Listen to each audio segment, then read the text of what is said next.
Good morning, everyone. So for today, for this video, for those of you who are new to The Lord of the Rings and all the works of J.R.R. Tolkien, to people who've never even read it before,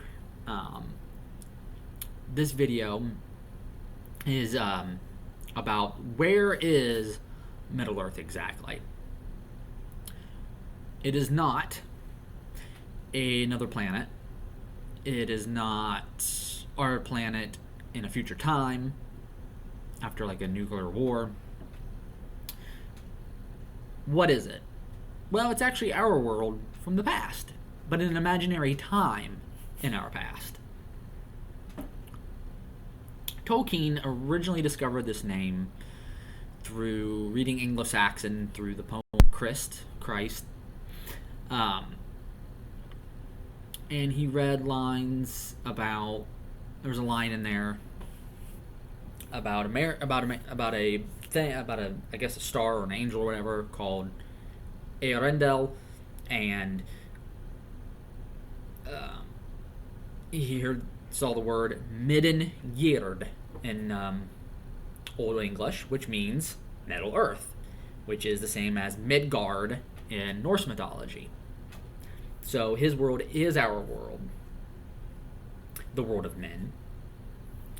And he did not begin using this name until the 1930s, right around the time he was writing The Hobbit, and still working on the Silmarillion at the time.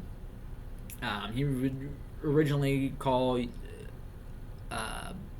Middle Earth the Great Lands or Outer Lands, but then, like I said, in the 1930s, he started using the word Middle Earth.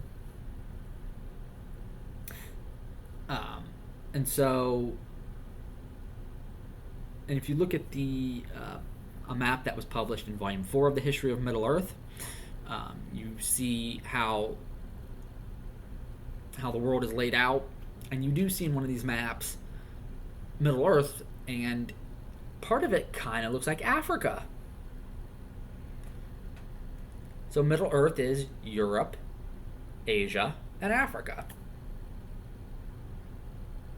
And of course, back then they didn't know about, the new lands like the East, what was out here in the West.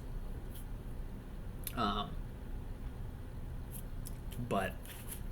now I'm going to read some passages from the letters of J.R.R. Tolkien, where he is explaining what Middle Earth is, where it is.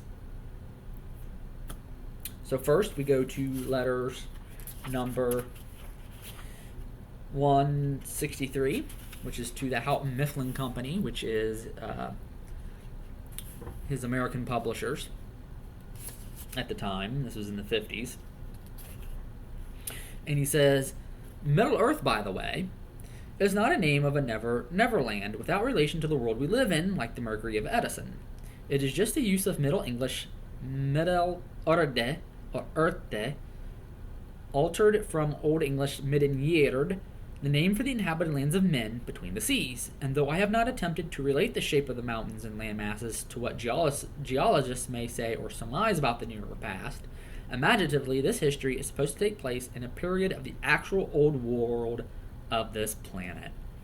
So again, not another planet. It is this planet, Mother Earth. That is Middle Earth.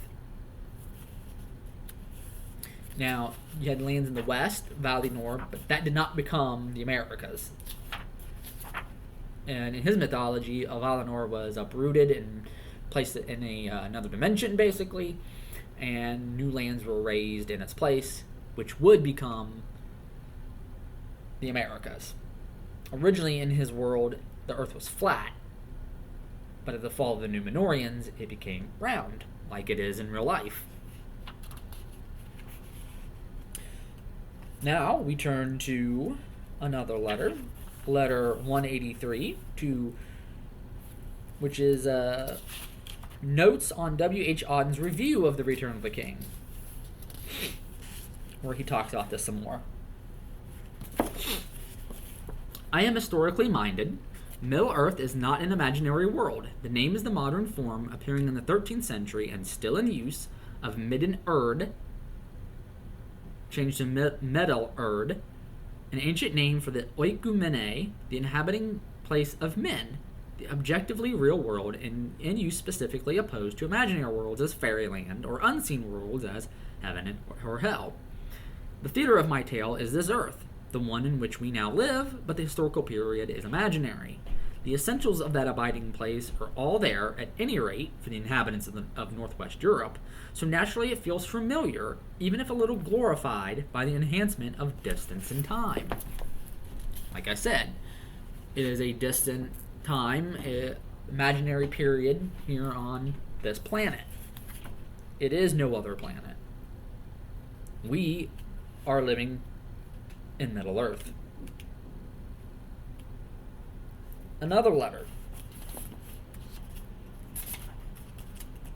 This one is to a Rona Bear, letter 211.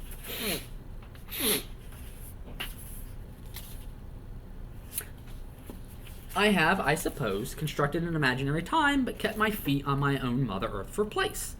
I prefer that to the contemporary mode of seeking remote globes in space. However curious, they are alien and not lovable with the love of bloodkin. Middle Earth is, by the way, and if such a note is necessary, not my own invention. It is a modernization or alteration, a perversion, of an old word for the inhabited world of men, the oikumene, middle because thought of vaguely as set amidst the encircling seas, and in the northern imagination between the ice of the north and fire of the south. Old English, Midden-Jerd, Medieval English, Midden-Erde, Middle-Erde.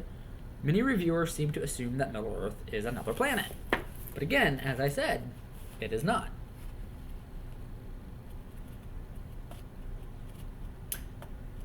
And finally, if I can find it,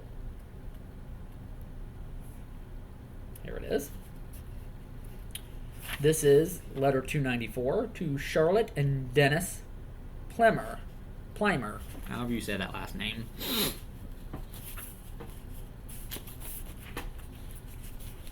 Or someone had said that Middle Earth corresponds spiritually to Nordic Europe. Not Nordic, please. A word I personally dislike. It is associated, though of French origin, with racialist theories. Geographically, northern is usually better, but examination will show that even this isn't applicable geographically or spiritually to Middle Earth. This is an old word, not invented by me, as reference to a dictionary such as the Shorter Oxford will show. It meant the habitable lands of our world set amid the surrounding ocean. The action of the story takes place in the northwest of Middle Earth, equivalent in latitude to the coastlands of Europe and the north shores of the Mediterranean. But this is not a purely Nordic area in any sense. If Hobbiton and Rivendell are taken as intended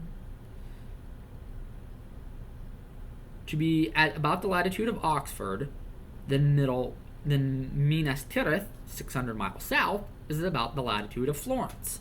The mouths of Anduin and the ancient city of Pelargir are at about the latitude of ancient Troy. And he goes on to say this is the northwest of Europe, where these stories take place. And so there you have it, straight from the horse's mouth. Middle Earth is our world, and there you have it. Anyway, that is all for today. I'll see you all next week with another video.